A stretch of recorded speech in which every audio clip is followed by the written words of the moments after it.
Ассалаумағалейкум, қазақ елі, эфирде жаңа вақыт, студияда Әнуар Карбозов, сурда аудармашы Бағдәулет Қошбанов. Бүгін көретіндеріңіз. Қазақстан Даму банкі қалталыларға қамқорлық жасауын қояр емес, өңдеу өнеркәсібіне аудит жасалды. Қазақстандықтар 1 қазанға дейін мүлік салықтарын тапсырулар тиіс. Үлгермесең айыппұл арқалауың мүмкін.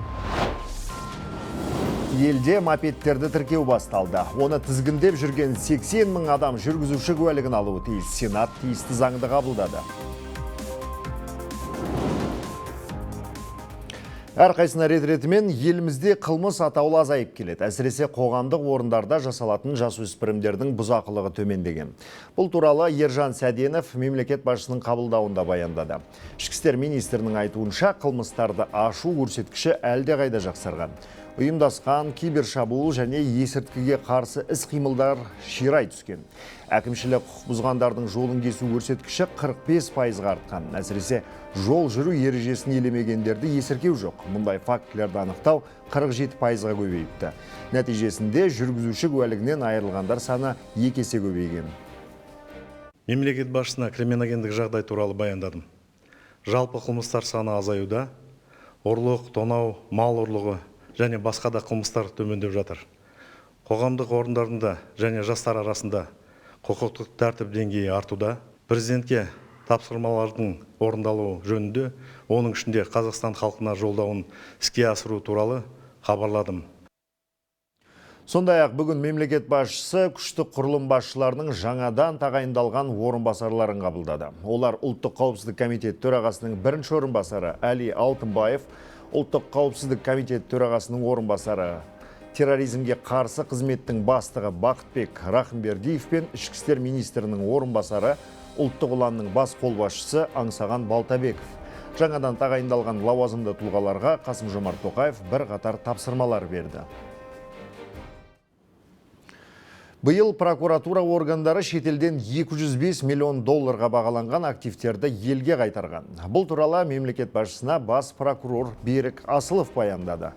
Кезінде заңсыз беріліп, пайдаланбай құр жатқан ауыл шаруашылығы алқаптарда қайтарылған. Соңғы 4 жылда 17 миллион гектар жер мемлекет меншігіне беріліп, қайта айналымға енгізілген. Осылайша жайылым тапшылығы 4 есе қысқарған. Жерге үлесі бар 11 мың адамның құқығы қорғалған. Сондай-ақ ел экономикасына 8,3 триллион теңге қаржы құйған 445 инвесторға құқықтық көмек көрсетілген. 10 адамның қамын ойлаудан басқа экономикада мәселе жоқ па? Жоғары аудиторлық палата төрағасы Қазақстанның Даму банкіндегі былықты ашып айтты. Әлихан Смайылов бірнеше жыл қатарынан шағын топқа қаржы институты шамасы келгенше қолдау білдіріп келе жатқан жайып салды. Қысқа қайырса, таңдаулы тұлғаларға арналған жеке банктың рөлін атқарып отыр.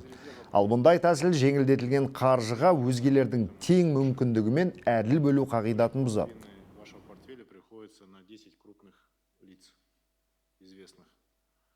Больше половины вашего портфеля приходит. Сіздің портфеліңіздің жартысынан көбі 10 ірі тұлғаға беріліп отыр. Олар танымал. Бұл туралы президент 2022 жылы банк шағын топтың олжасына айналып кеткен деген болатын. Негізі экономиканы әртараптандыру керек. Ал біздің көріп тұрғанымыз мынау. Аталған 10 адамды қолдау саясаты жалғасып жатыр. Соңғы 5 жылда оларды қаржыландыру шегі 2 есе өскен. Сондай-ақ өңдеу өнеркәсібі жобаларына жүргізілген аудит кезінде өзге де түйіткілдер анықталыпты. Қазақстанның Даму банкі жекелеген қарыз алушыларға 1,2,5% мөлшерінде төмен несие берген. Бұдан бөлек экологиялық және инновациялық жобаларда қаржыландыру үлесінің аздығы да анықталған. Дайын өнімдер, жеңіл және фармацевтикалық өнеркәсіп сияқты басымдыққа ие бағыттар қолдау шараларымен қамтылмаған. Тағы бір кілтипан бюджеттен алынған ақша депозиттік шоттарда жатып қалады. Негізі қаражат инвестиция салуға және сол арқылы салық базасын кеңейтуге, жаңа жұмыс орындарын ашуға бөлінеді. Жалпы мемлекеттік аудит 440 миллиардқа жуық теңгені қамтыды. Соның 30 миллиардтай теңгесі тиімсіз жоспарланған. Пайдадан қағылу мен экономикалық шығындар 16 миллион теңгеге жете қабыл. Қазақстандықтар мүлік салығын 1 қазанға дейін төлеп үлгеруі тиіс. Егер төлемді кешіктірсеңіз, шот ашу, ақша аудару, несие рәсімдеу секілді қызметтерден қағылуыңыз мүмкін. Бұл салықты кімдер төлейді, тағы қандай талаптары бар? Әріптесім Асылбек Тойбек дәл қазір студияда айтып беруге дайын. Асылбек, соңғы жылдар азаматтарға әртүрлі декларациялар тапсыруда міндеттеліп жатыр. Оның салықтан айырмашылығы қандай, мақсаты не? Қайырлы кеш, Ануар. Сіздің айтып тұрғаныңыз ол 250-270 деген формадағы декларациялар. Негізі 250 бойынша декларация тапсыру процесі 2021 жылы басталды. Ол кезде мемлекеттік мекемелерде қызмет ететіндер мен олардың жұбайлары тапсыруға міндеттелді. Екінші кезеңі өткен жылдың қаңтарынан жалғасты. Бұл уақытта мемлекеттік қызметкерлердің қатарына бюджет және квази мемлекеттік секторда істейтіндер мен жұбайлары қосылды. Биыл үшінші кезеңде бизнесмендер, басшылар, құрылтайшылар мен заңды тұлға қатысушылар мен жұбайлар тапсырады. Жеке кәсіпкерлігі тоқтап тұрғандарда, қаражат айналымы жоқтарда есеп беруі тиіс.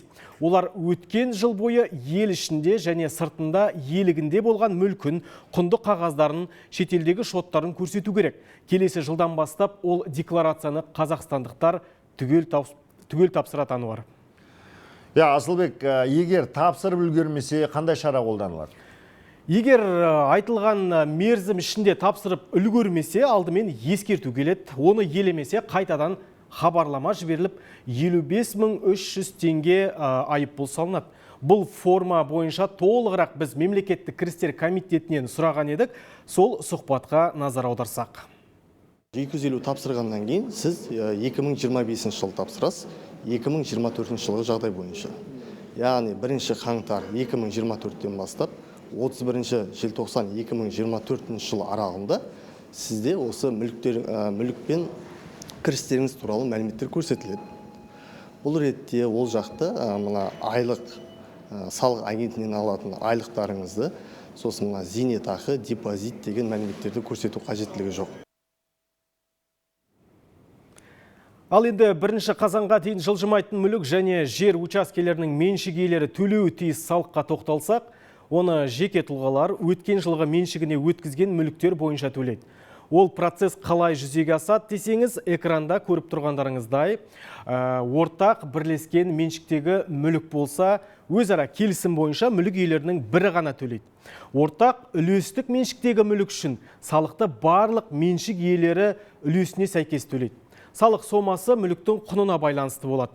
Ал уақытылы төлем жасалмаған жағдайда қандай шара қолданылатыны туралы тағы да маманның пікірін тыңдасақ.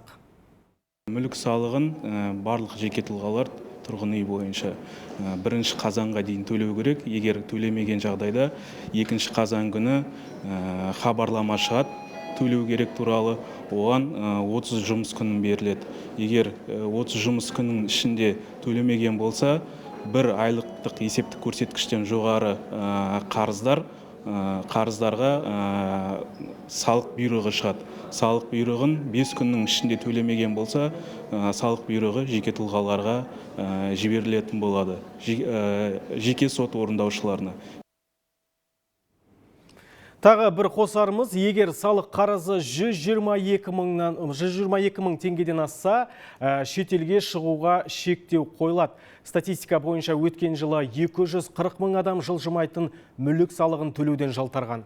Олардың жалпы берешегі 1 миллиард теңгеден асып жығылады. Айта кеткен жөн, соңғы жылдары елімізде салық саясаты түбегейлі өзгеріп жатыр. Жақында президент халыққа жолдауында жаңа салық кодексін түсінікті тілмен жазуды әрі бір-бірімен мазмұндас нормаларды біріктіруді тапсырды. Өйткені жүйеде түйткіл көп.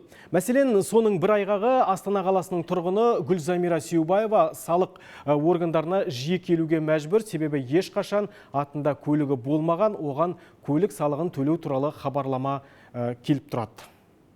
Осыдан 3-4 күн бұрын келген, сосын құяйын деп тұрмын да, бірақ бұл транспорт деп келіп тұрды маған. Үйдің налогі болса, үйдің налогі болып келеді ғой. Мен осыдан 3-4 жыл бұрын басқа қалада да үйімде болған кезінде осындай келген сообщение да. Сол кезінде мен барып сұрадым да, ошибка деп айтты маған. Ошибкасы иінге түсіп кеткен деп. Ал бізде менде көлік жоқ вообще. Көлік жоқ, осындай жағдайлар көп кездеседі да менде.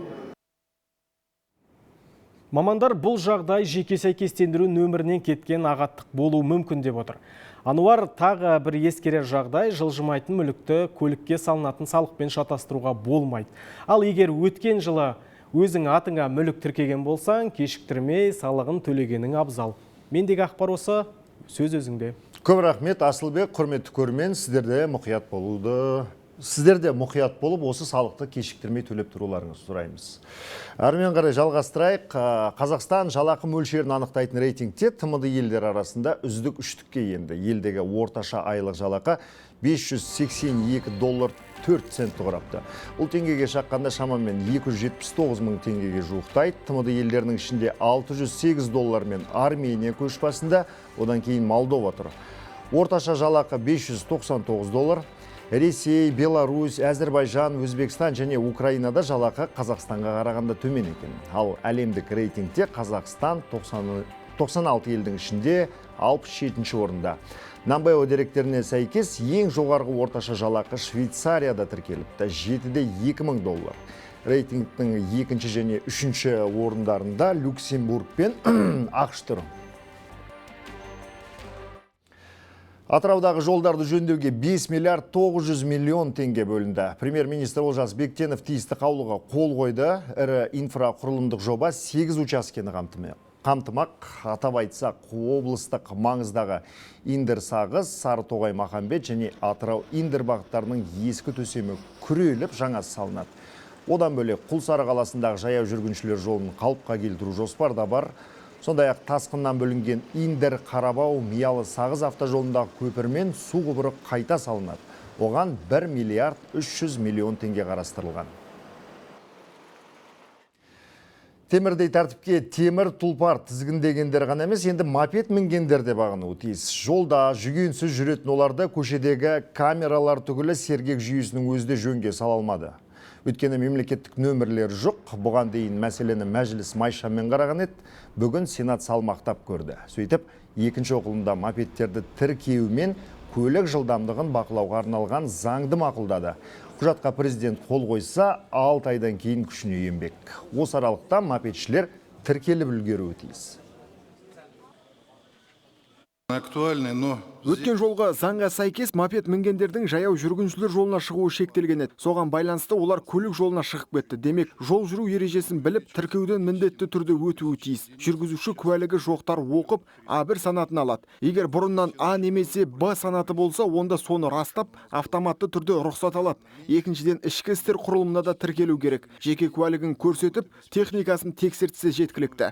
Және соңғысы 0,25 айлық есептік көрсеткіш көлемінде мемлекеттік баж салығын төлейді.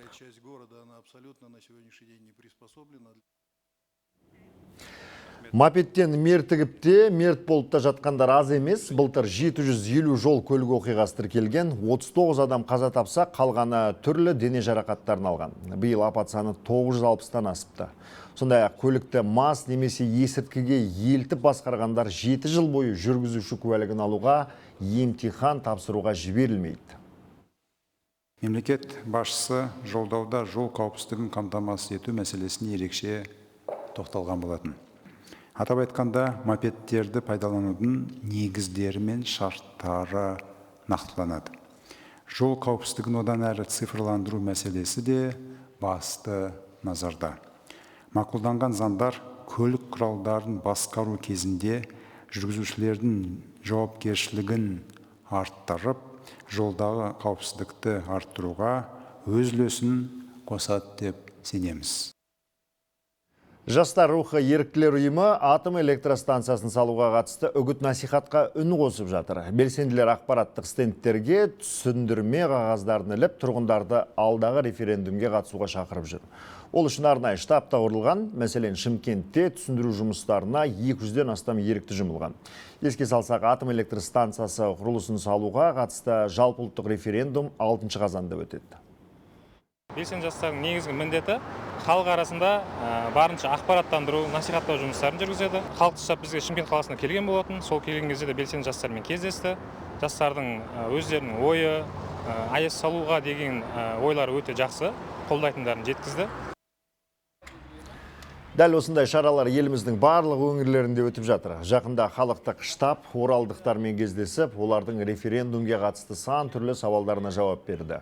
Одан бөлек қазір еліміздің әр аймағында есіктен есікке секілді акциялар мен бейресми кездесулерді ұйымдастырылып жатыр.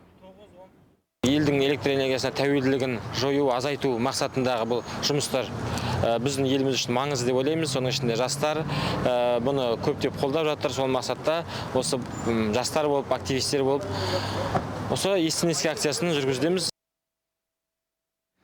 Қазақстанда энергетикалық инфрақұрылымның 60% тозған, салдарынан соңғы 2 жылда кей қалалар жылусыз қалды. Мамандар бұл мәселеден атом электр станциясы ғана алып шыға алады деп есептейді. Әрине, күн, жел, су тәрізді жаңа энергия көздерінде пайдаға асыруға болады әрине, бірақ атом электростанциясы қамти алатын үлеске жету үшін балама өндіріс триллиондаған долларды қажет етеді. Энергетикалық қауіпсіздік пен тәуелсіздікке бетбұрыс қалай боларын әріптесім айтып берсін. Бізге керек электр мен жылудың 70%-ға жуығы көмірмен жұмыс істейтін станциялардан алынады. Бірақ олардың көбі ескірген. Тіпті кейбірінің пайдалану мерзімі жарты ғасырдан асып кеткен. Былтыр үкімет көрсеткен мәліметке сенсек, Арқалық қаласындағы станция 95%-ға жарамсыз. Оралдағы орталықта солай. Кентау қаласындағы қазандықтың да 92%-ы жыл сайын жөндеуді қажет етеді. Сол құлағанды тұрғызып, жыртылғанды жамап жүрген қаржыға бірнеше АЭС салып алуға болар еді дейді мамандар. Бір реакторның қуаттылығы 1200 мегаватт немесе 1400 мегаватт. Ол қуаттылығы, ол жылына 2 реактор 20 миллиард киловатт сағат электроэнергия береді. Мысалы, былтыр Қазақстанның электроэнергияның тұтыны көлемі 115 миллиард киловатт сағат болды. Енді осындай ірі атом электростанциясын қарастырсақ, ол 20 миллиард киловатт сағат электроэнергия береді. Салынса әрине. Қазір көше толы көліктерге дейін электр қуатын керек етеді. Сондықтан мамандар 2030 жылға қарай елдің энергия тұтынуы 35%-ға артады деп отыр. Биылдың өзінде миллиондаған гигаватт энергияны шет елдерден сатып алдық. Пайдаланушы көбейген сайын импорт үлесі де арта бермек. Бұл қазына қаржысын қағып, экономикалық өсімді тежеп қоятын процесс. Әлемдік нарықта қазір таңда қай мемлекеттерде АЭС станция салынған, яғни сол мемлекеттерге инвестиция тарту, инвестициялық әл-ауқаты жоғарылайды. Ол да енді экономикалық тұрғыдан бізге әсерін тигізеді. Керек десеңіздер, Европа мемлекеттерін алып қараңыздар, мысалы, жоғары коммуналдық қызметтердің ақшасын төлеуі, энергия тапшылығы енді бәрі соған алып келіп отыр ғой. Сондықтан біз бұл егер де біз дамитын мемлекет қатарына қосуымыз келсе, дамушы мемлекеттердің тізгінінде ұстағымыз келсе, бұл біз АЭС станциясын орнатуымыз керек. Әлем АЭС-тен бұрын баламалы энергия көздеріне қызыққан, бірақ ауа райына тәуелділіктен бұрын құрылғы өндіруші елге тәуелді болу қаупі жоғарылап кетті. Мысалы, күн панельдерінің 80%-ға жуығы Қытайдан шығарды. Яғни қуатын күннен алып отырғандар аспан асты елінің қас-қабағын бағат деген сөз. Ал атом электр станциялары мұндай жағдайда қалдырмайтын жалғыз жол. АЭС әуелі жасыл энергия көзі екенін ұмытпауымыз қажет. Дәл мына артымыздағы ауаға мыңдаған тонна у жіберіп тұрған құбырлар атом электр станцияларында болмайды. Кейбіреулер уран орнына газды пайдаланайық деп жүр. Бірақ біз әуелі тұрғындарды толық көгілдір отынмен қамтымай тұрып, оны энергия өндіруге пайдалана алмаймыз. Ал уранды тек экспорттап отырмыз. Осының өзі-ақ АЭС салуға басты аргумент. Әрине, атом саласын игеру оңай емес, қыннан ұстамасаң қол көсет. Сондықтан жыл өткен сайын реакторлардың қауіпсіздігі күшейіп келеді, бірақ оны Чернобыль мен Фукусима апатын көрген жұрттың ұғынуы қиын. Қазір энергетиктерден бастап халық қалауларына дейін ел-елді аралап түсіндірме жұмысын жүргізіп жүр. АЭС-тің құрылысы ол 1 жыл, 2 жыл, 3 жылда біте салатын нәрсе емес. Жоқ дегенде кемінде 10-15 жыл кетеді. Сондықтан да біз болашағымызды да ойлау керек. Біз 6 қазан күні жалпы ұлттық референдум болады. Бұл жерде әрине әркім өз таңдауын жасау керек. Егер де сіз атом электр станциясы құрылысына қарсысыз ба, онда қарсылығыңызды білдіріп дауыс беріңіз. Ал егер де бұл керек дейсіз ба, онда керек деп құрылысқа жаңағындай өзіңіздің дауысыңызды бересіз. Атом энергиясына салынған қаржы өзге қазба отынына салған инвестициялардан 2-3 есе көп жұмыс орнын ашады. Яғни АЭС-тен тек энергетикалық қана емес, әлеуметтік те әлеуетіміз көтеріледі. Станция орналасқан өңірдің индустриалды аймағы өркендейді. Алтынбек Амит, Әлихан Сатылған, Жібек жолы. Бүгінгі таңда атом энергетика саласындағы мамандарды еліміздегі 5 жоғары оқу орны оқытып жатыр. Ал елімізде АЭС салынған жағдайда кадрлар даярлау үшін арнайы бағдарлама қабылданады. Жалпы елдегі бұл сала мамандарының әлеуеті қандай? Тілші бейне материалында. Дінмұхаммед Жамбыл екінші курс студенті ядролы физика саласын меңгеріп жүр. Қазір ол термодинамика және молекулалық физика бойынша зертханалық жұмыстарды зерттейді. Ол өз мамандығының болашақта сұранысқа ие болатынына сенімді. Это любовь с детства, мне кажется. Бала күнімнен армандап келген мамандығым. Осы университетті бітіргеннен кейін атом энергиясы бойынша жұмыс істегенге өзімнің құлқым бар. Жалпы негізі қандай жерде де істеуге болады? Бізде жаңадан салынатын атом электр станциялары, жылу электр станциялары және басқа да болсын, тарату станциялары сол жердің барлығында жұмыс орындары ашылады. Біздің түлектеріміз қажет болуы керек ол жерге. Атом электростанциясында қызмет ететін негізгі мамандарды қазақстандық жоғары оқу орындары осы күнге дейін даярлап келеді. Атап айтсақ, бұл физик, энергетиктермен қоса автоматтандыру саласындағы мамандар. Сондай білім ошағының бірі Алматыда орналасқан. Университет имеет прямое отношение. Университеттің ядролық зерттеулерге, оның ішінде бейбіт атом бағдарламаларына тікелей қатысы бар. Университет қазіргі уақытта ядролық физика мамандарын даярлауда. Атом реактордың отынын төсеуді роботтар жүзеге асырады. Яғни робототехника мамандары қажет. Атом станциясының бір бөлігі әрине электр және жылумен қамтамасыз етіледі. Бұл жылу және электроэнергетика саласындағы мамандарды білдіреді. Еліміз электроэнергетика мамандарын дайындайтын жоғары оқу орындарынан да кенде емес. Қазір осы бағытта 26 университет білім береді. Бір ғана Алматы қаласында жылына 300 түлек бітіріп шығады. Біріншіден біз тұрақты түрде постоянно дайындап жатырмыз энергетика саласына. Ал енді атомный электростанция, ол да жылу электростанциясының бірі. Тек қазандықтың орнына, отынның орнына ояқта реактор тұр. Сондықтан көбінесе оның технологиясы жылу энергетика мамандықпен байланысты. Оны бізде жеткілікті жыл сайын дайындаймыз. Қазір ел үкіметі мемлекет басшысының тапсырмасы бойынша техникалық және инженерлік мамандарды тереңдетіп, ғылыми тұрғыда білім беру негізін кеңейту мақсатындағы нақты жұмыстарды қолға алды. Осының аясында атом электростанциялары үшін қажетті мамандарды дайындауды жүзеге асады. Гүлзат Сақ, Ерік Керімқұлов, Жібек жолы, Алматы. Фармацевтика өндірісін ұлттық тіркеу ережесін сақтасақ қана қорғай аламыз. Сенатор Айнұр Арғынбекова Еуразиялық экономикалық одақ аясында дәрілік заттар айналымын шамадан тыс реттеу проблемасына назар аударды. Нақтылар болсақ, аталған одақ препараттардың бірыңғай нарығын құруды қалап отыр.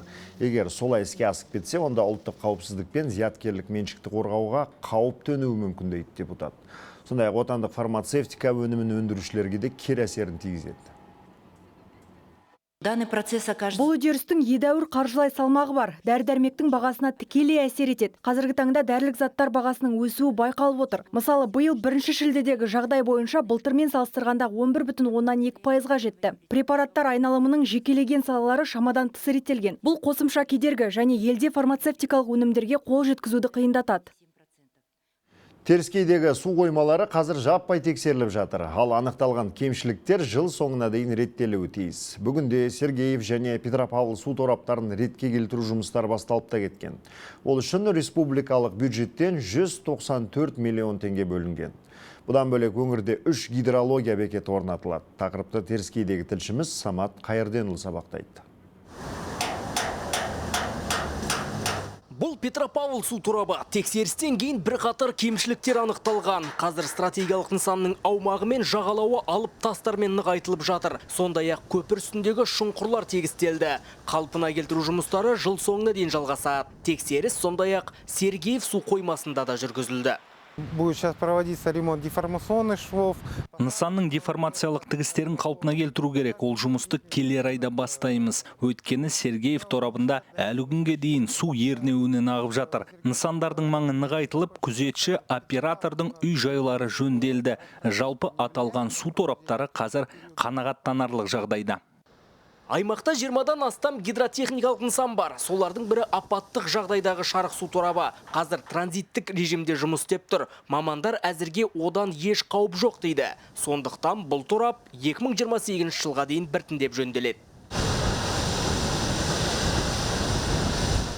Тасқын кезінде Новоникольская және Далматово ауылы маңындағы су басқан гидрология бекеттері қазан айында жөнделе бастайды. Есіл ауданындағы нысанды жауаптылар ретке келтіріп үлгерген. Бұдан бөлек облыста қосымша тағы 3 нысан ашылмақ.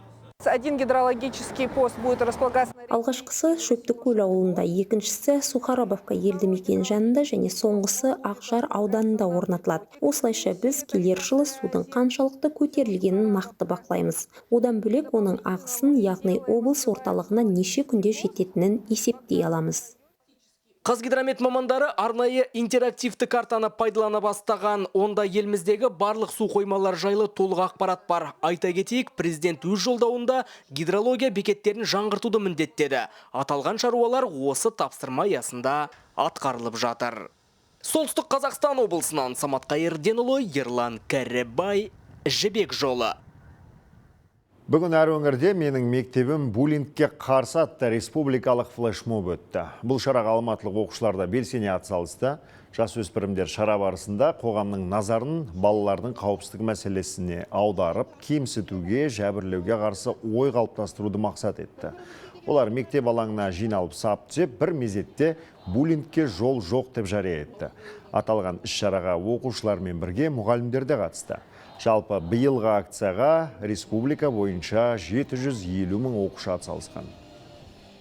Флешмобтың мақсаты не? Мынау балалардың ортасында қауіпсіз ортақ құру, жайлы атмосфера, балалардың бір-біріне деген сүйіспеншілігі, мейірімділігі, бір-біріне деген сыйластығын арттыру. Қазір барлығымыз білеміз, буллинг фактісі тіркеліп жатыр, ол артып жатыр. Біздің мектепте осы акция буллингтің азаюына және буллингтің болмауына өзінің септігін тигізеді деп ойлаймын. Дзюдошы Әбиба Әбужақынова әлемдік рейтингтен 5-ші орын алды. Халықаралық дзюдо федерациясының жаңартылған тізімінде біздің спортшығыз 48 келі салмақ дәрежесіндегі үздіктердің қатарында. Бұған дейін осы тізімде 4-ші болған ол Париждегі олимпиададан кейін бір сатыға түскен. Дей тұрғанмен де дарынды спортшы биыл өзі қатысқан турнирлердің бәрінен жүлдемен оралды. Әуелі Португалиядағы Гран-при мен Бакудегі Гран-слемде қола жүлдегер атанса, одан кейін Анталиядағы Гран-слемде қола, ал Ташкенттегі Гран-слемде күміс медаль жеңіп алды. Соның арқасында олимпиадалық рейтингінде 5778 ұпай жинады. Бүгінгі айтарымыз осы, құрметті көрермен. Эфир тізгінінде әріптесім Айгүл Мүкей. Кеш шара Айгүл, сөз тізгіні өзіңізде.